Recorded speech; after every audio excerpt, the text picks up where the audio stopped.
Welcome to this New Nutrition Business Podcast. My name's Julian Mellentin, and today I'm going to talk to you about the label grass-fed, sometimes shown as pasture-raised, that appears on a growing number of meat and dairy products. While it's apparently only a small group of consumers, from our own research we think about 5 or 6%, who are strongly motivated by the label, the numbers are growing, and some interesting things have been happening in markets as a consequence of that. Back in 2019, in the nutrition business, we said of the grass-fed meat and dairy trend that, quote, it has emerged quietly over the last 5 years, and there is every sign it will continue to grow. It's a micro trend, but it's clear that in some markets, the idea of meat and dairy production that's environmentally responsible and might also be a healthier product has growing consumer appeal. And since we said that 5, nearly 6 years ago, that growth has happened. Here are 2 examples. Number 1 is sales of fresh meat in the US. So although products labeled grass-fed are still a niche, retail sales in the US in 2024 were $1.8 billion. Now that's a 29.8% increase over the year before, measured in dollars, but volume was up by 31%, more than 31% in fact. Now that a tremendous double-digit increase made grass-fed the fastest growing segment of the entire meat market. And the US meat market is worth about $105 billion. And so far in 2025, that double-digit growth is continuing. So it's perfectly feasible that a year from now we'll be saying that it's a $2.8 or $3 billion category. Sales of fresh meat overall were up in 2024 and are still increasing strongly in 25. I think the volume was up by 3.2% despite price increases. And this is a kind of manifestation in part of the protein trend and people looking for more protein. But still, grass-fed is the big standout. So increasing sales of fresh meat in general and grass-fed in particular, they're things that nobody expected a few years ago, at the height of the plant-based alternatives frenzy, when we were all told by companies like Impossible Foods or Beyond Meat, or I should say Beyond Meat's founder, that they were going to replace 30% of animal foods by 2030, when billions of dollars was being poured into plant-based products. No one was paying any attention to grass-fed, and yet grass-fed meat and dairy, as turned out, is the winner. So plant-based meat substitutes have just a 1% market share in the US. And sales have been falling for 4 years, and sales are down to $1 billion. So plant-based meat alternatives, billions of dollars pushing them, lots of positive coverage in the media, sales of $1 billion and falling. Grass-fed, no push from the media particularly, no billions of dollars behind it, sales of 2.8 billion and increasing in double digits. So I think we can see where consumer preferences lie.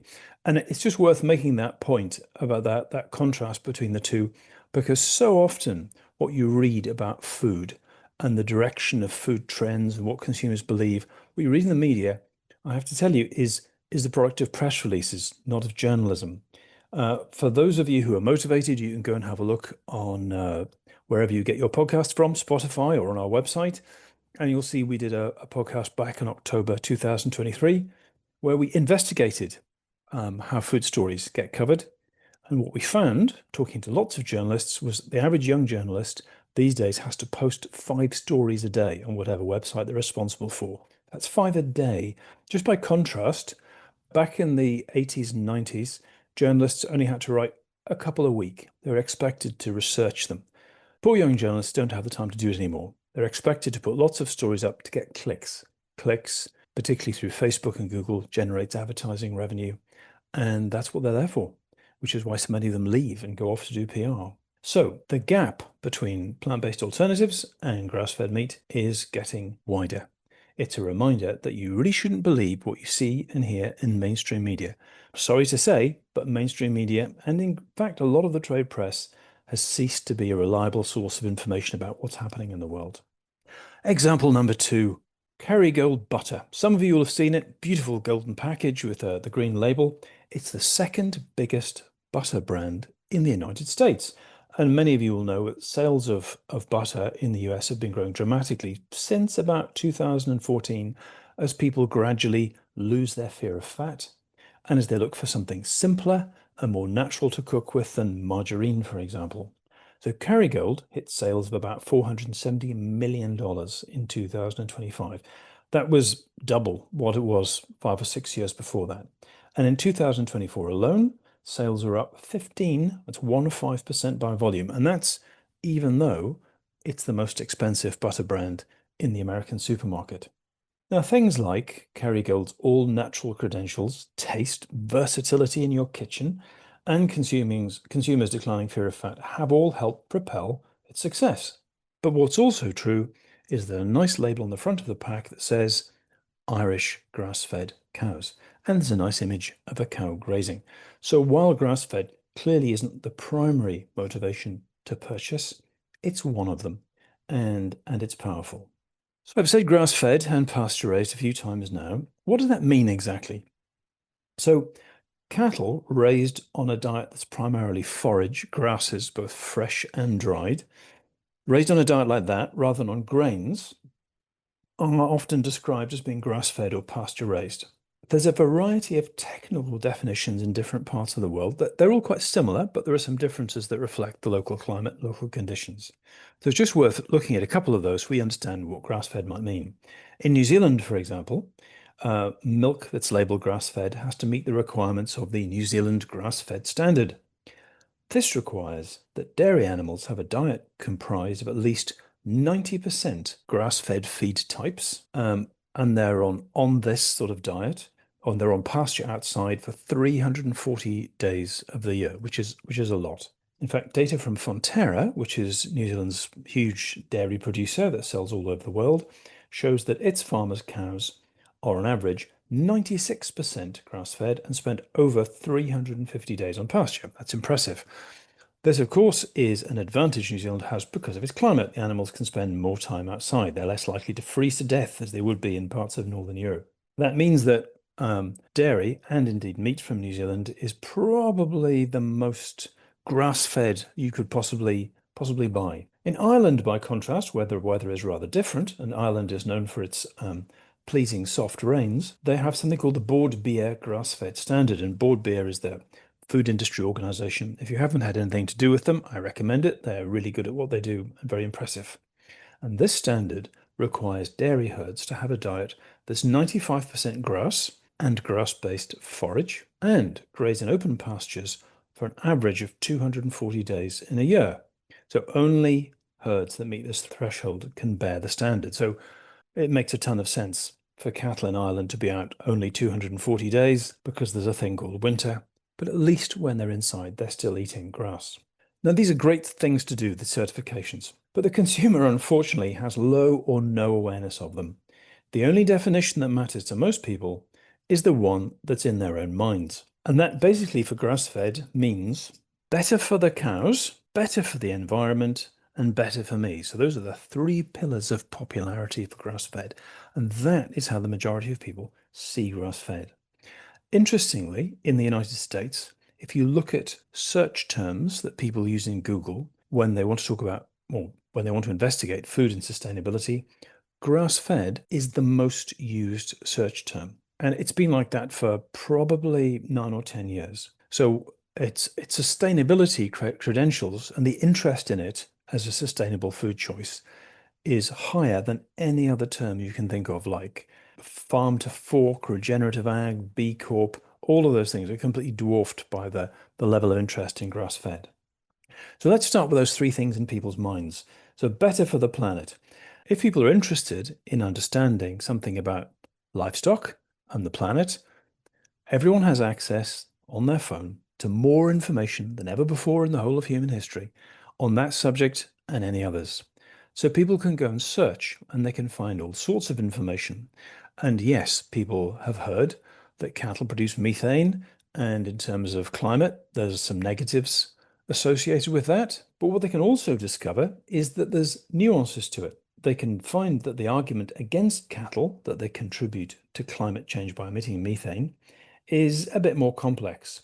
because there's lots of evidence showing that there's something else to it. For example, in a study from Michigan State University, published in the journal Agricultural Systems, researchers tracked carbon sequestration over 4 years. They compared different feeding systems and they found that good grazing practices produce a net carbon sink. In other words, emissions from grazing cattle were more than offset by grassland's ability to trap the carbon in the ground.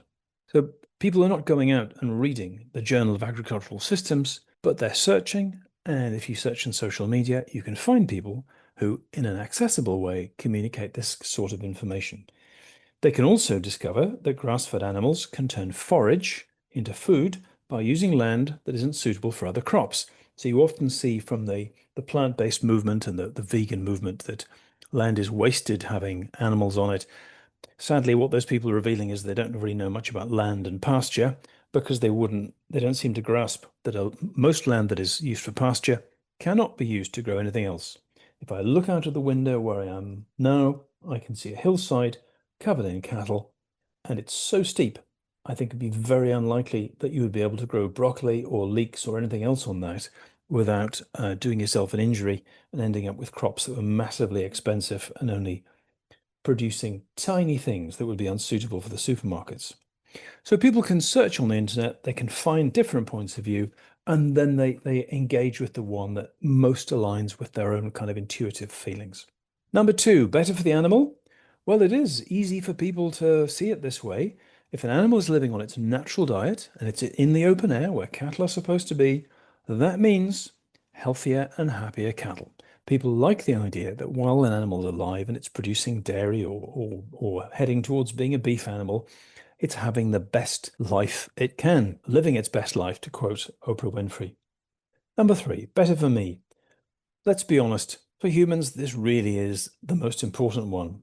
In addition to what you can read about sustainability, there's no shortage of information online explaining that the nutritional profile of meat and milk from grass-fed animals is probably, I've put the word probably in because a lot of these websites and social media things don't, is probably better than from grain-fed. So people will stumble across a number of claimed benefits. For example, some people talking about grass-fed animals will mention conjugated linoleic acid, CLA. You've probably never heard of it, and most people haven't. But it's something that you find in animals that graze. It's intrinsic to their flesh and what they produce. And it has positive associations with lowered heart disease risk, for example, and maintaining lean body mass. People can find claims for better levels of vitamins and minerals. So here's a claim from a company selling grass-fed beef. Quote, grass-fed beef is rich in vitamin A and E, which helps strengthen the immune system and maintain healthy skin and eyes. Vitamin E is actually 4 times higher in our meat than grain-fed. Close quotes. So let's work on the basis that these people have actually done their tests and this is what they found. That's great. Things like strengthen your immune system, better skin, these are easy things for people to understand and take on board. There's also the idea of protein quality. Now, people aren't using the word quality, but it's kind of reflected in the choices that they're making. So I'm sure you're all aware that protein has become the most looked for nutrient in the supermarket. It's the nutrient that can do no wrong. This has been coming for about 15 years. People went first of all to dairy protein with its association when you consume it with having firmer muscles, building better, healthier body mass. Gen Z today have made going to the gym a completely normal aspect of their lives. It sometimes seems like they all do it every single day. There's a report called Power of Meat, and it's published by a firm called 210 Analytics in the US, and they use supermarket sales data from Circana, but they also spend a lot of their time really researching what people do. And they found that the popularity of protein was pretty much true for all ages, all incomes, all regions, and all ethnicities. Interestingly, in the United States, products centered on animal protein, specifically meat, okay, very specifically meat, they accounted for 48% of the sales of the top 10 most successful new products of 2024. So let's just get our heads around that for a moment.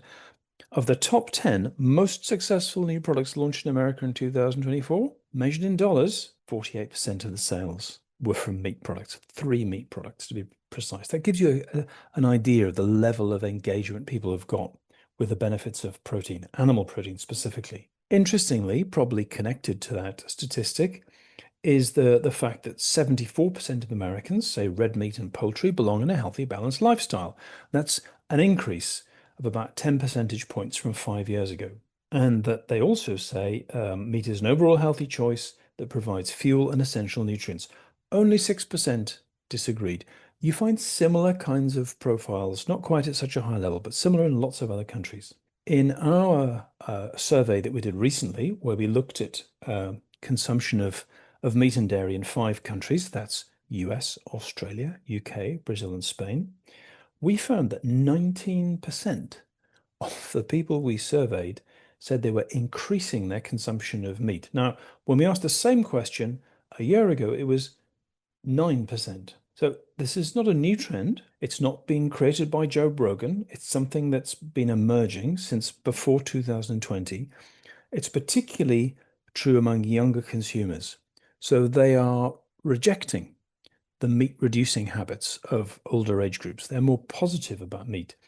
Now, the ones who are increasing their meat consumption, yes, they skew towards males aged 18 to 34.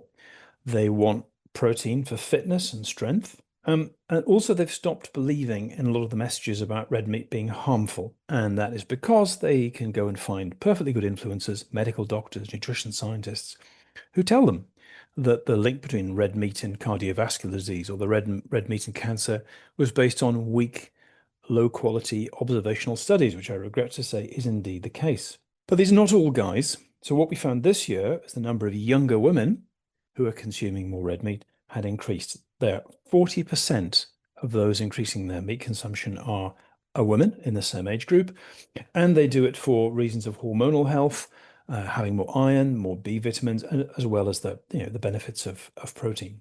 Grass-fed, just to get back to that, fits very well with some eating principles that have been enjoying a steady rise in popularity over the past few years. So more meat and dairy consumption in the quest for protein, but people are also looking for foods that are real. You've probably seen that phrase showing up, less processed, more natural, closer to nature. So that is a strong driver among people looking for grass-fed.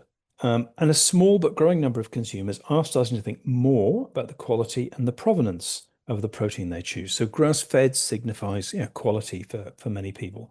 One farmer I spoke to recently said her farm sells direct to consumer, mostly through the web, but they say they have a steady stream of 20-somethings showing up at their farm shop. They've come to see for themselves how the animals are raised, that they're living on grass. And she's saying it's guys and girls very much in their 20s, possibly early 30s, and they're concerned about quality and provenance. So I've talked about fresh red meat and dairy, but it's also grass-fed is also showing up more as an ingredient message. And one of my favorite examples of how things are changing is how a vegan ice cream brand decided to introduce grass-fed dairy ice cream. And veganism, by the way, that's a shrinking behavior. There was a lot of noise about it in recent years. In our most recent study, we found about 3% of people are genuinely vegan compared to 5% a couple of years ago. So this example, it's a brand called Cosmic Bliss.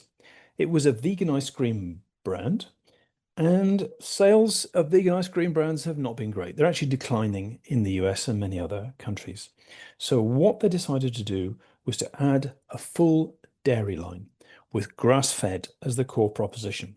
And today, of its 20 products, 8 are based on grass-fed dairy. So Cosmic Bliss was the brainchild of a guy called Jason Karp.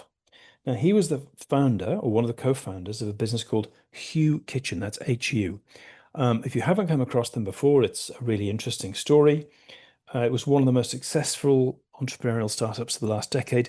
Basically, chocolate is what they're best known for. Really high quality chocolate that you could eat without the tiniest hint of guilt about your choice. And he sold the business out in about 2020 and took over Cosmic Bliss. And he said that basically what he found is that the company was hearing from, quote, many consumers who still eat dairy products, and they'd like better options than what was available, things that match their beliefs about wellness and sustainability. And he said, quote, "We wanted to create a better option for those people, regardless of dietary preferences. We didn't want to be saying there's only one way to do things. Cosmic Bliss dairy ice cream is made with 100% organic, sustainably sourced grass-fed milk. The ice creams all use real ingredients, so no sugar alcohols, no artificial sweeteners. And the brand is working with regenerative farms that observe gold standards of animal welfare." So that's a tremendous turnaround, but it shows you how things are shifting from the great focus on plant-based in recent years. Here's a vegan company doing something that's based on grass-fed dairy. It's not alone. I haven't chosen an isolated example. We encounter this a lot. Another good example of grass-fed as an ingredient is a brand in the US called Kevin's Natural Foods. It's a ready meals brand, an entrepreneurial startup. It's part of Mars now. Sales are big, probably $300 million a year or something. And out of its 56 products, I think 48 of them based on animal protein, and all of them use the term grass-fed. It is somewhat premium, but its growth, it really shows the appeal of animal protein in general and the reassurance message that grass-fed can be. Now, no one should jump to the conclusion that grass-fed is some particular American interest. I know I've used that a lot. Sales of Australian grass-fed beef, for example. So Australia exports its grass-fed beef not only to the US but across Asia. I think Asia is probably its biggest market. Sales of its grass-fed beef into Asia and the US have more than doubled in the past 5 years, which is very impressive. And if you go to Portugal, and I recommend it, it's a lovely place to go, you'll find that there is a dairy brand called Terra Nostra, and it's making steady headway with its pasture-raised dairy products. And they're sourced from, quote, cows that graze freely 365 days a year. And where do they graze? Well, they graze on the group of islands called the Azores, which are up in the Atlantic, but are part of Portugal. So milk from the range comes from farms certified as guaranteeing animal welfare and following good environmental practices. Quote, "Milk from happy cows," it says on the package, "milk from happy cows, living outdoors and eating fresh grass all year round. A milk that does well and does good." The does good part is interesting because the brand also claims to have better lipid, protein, and vitamin profiles than conventional milk. Now, I reference Portugal as an example because grass-fed isn't just about high-income consumers. Portugal has one of the lowest levels of per capita income in Europe. Portugal had a very difficult time economically from about 2008 onwards, very high level of unemployment among younger people. It's doing better, but still struggling economically. But it's interesting that even there's a market for the grass-fed message. And it's not just in Europe. The market leader in dairy in Central America is Dos Pinos, which is based in Costa Rica. It's the number one dairy brand there. It also markets grass-fed dairy products, and they're positioned on provenance of where they're from and a sustainability message. You can buy them because, quote, "you're changing the world from the farm." While we have found in our recent quantitative research that people who are motivated to buy grass-fed meat or grass-fed dairy are only about 5 or 6% of consumers in all the countries we looked at. And that is indeed a niche. As you can see from some of the figures I've cited, it's a growing niche. It's not going to become a revolution. It's going to change things overnight. Eventually, it's going to plateau somewhere, but it is growing. So the question will be, how far has it got to go? Well, I'm not trying to cop out of that answer, but the fact is that an awful lot of health and nutrition behaviors get up into about the 20s, 20 to 30%, somewhere in that range, and they're plateau there. Well, why is that? It's because people have got a huge variety of ways to health to choose from. And they can research on their phone information about what might work for them in a way that was never possible in the past. And people are also aware of like personal needs and they have strong personal beliefs. So let's take the whole habit of meat reducing, which was talked about a lot from 2014 onwards. That's plateaued in the mid to high 20s in most countries. And in some, that's already declining. So who knows, perhaps grass-fed will get up into the 20s. It may take 10 years, but it means that it's a message that makes sense for brands to think about. not just people in fresh dairy and fresh meat, but anyone who's thinking about ingredients. And anything, frankly, that helps people do what they want to do, which is care about animal welfare and care about the planet, well, that can only be a good thing. Thank you all for listening to this podcast. I hope you found it enjoyable. If you'd like some more information, please go to our website, www.new-nutrition.com. You'll find we've covered everything from the 10 key growth trends in food and health around the world to the impact of GLP-1 drugs and lots more besides. And please come and listen to our podcasts again. You'll find them on Spotify, Podbean, Apple, and all sorts of other places where you listen to your own podcasts already. Thank you very much for your time, and I look forward to talking to you again soon. Thanks. Bye.